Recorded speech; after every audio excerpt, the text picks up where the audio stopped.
Antxon Olariagak, Joan Mari Torrealdaik eta Itxaropena argitaletxeak jaso dute aurreko urteetan. Eta azken horren ordezkari den Pello Unzurruntzagari hurbiltzeko eskatu nahi diot.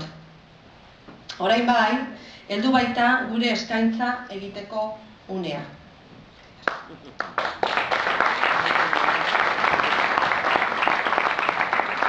Zabaldu behar duzu Pello da ondo ikus dezagun.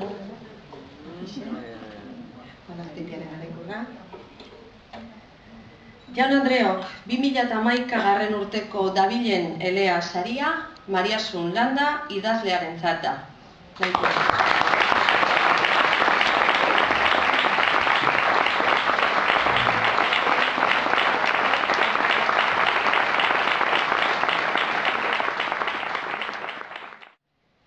Alde hortatik handurik gabe eskerrak eman behar dizkizuet gaur oparitu didazuen lupa izugarri handi ederra izan da. Eta ikusi dut dena, ni pensatzen nuen, baino asko ez ederrago. Eta onki egarritasunari gehitu beharko nioke sentitu duten, bote produktuna baina ari naiz, arrotasuna. Sentitu naiz arro, baina ez nitaz, baizik zuengatik. Euskal Herriagatik. Gure herri txiki eta korapilotsu eta zaila den herri txiki honetaz arro sentitu naiz. Eta gure kultura. Eta gure ni behintzat euskalduntzen hasi nintzenetik 74an, orain arte egindako bideaz, ezta? Elkarte horiek, horiek zuek, antolakunean ere desentza ondo egiten dugula. Gaur behintzat hori sentitu dut, bihotz esaten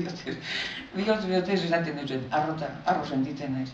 Eta bukatzeko, aipatu zuen Son Balfola, dudi gabe, nik aipatu nahiko nituzke beste bi eta gizonezkoak, kasu honetan. Bat Jose Antonio Ermazabal, laguna handia, historikoan, erekin hasitako ikastolan, orain dela gutxi joan zaiguna, Son Balfola bezala ezer esan gabe, eta gero Xabier Lete. Xabier Leteren entzako izan da barruko zutabe afektibo, literario, poetikoa. Bera joan da baita ere, baina sensazioa hobea dauka Xabierrekin, zeren hitzein da geuden asko aukera izan nuen berari izateko zer sentitzen nuen, eta bere obrak zer suporintu zuen bizitzen, baina bera ere pixkate eta Asuni eta Jose Antonio ere eman nahiko nioke pixkat sari honen zati handi batzuk. Eta beste guztia egiten dara zuentzako. Irakurlea entzako.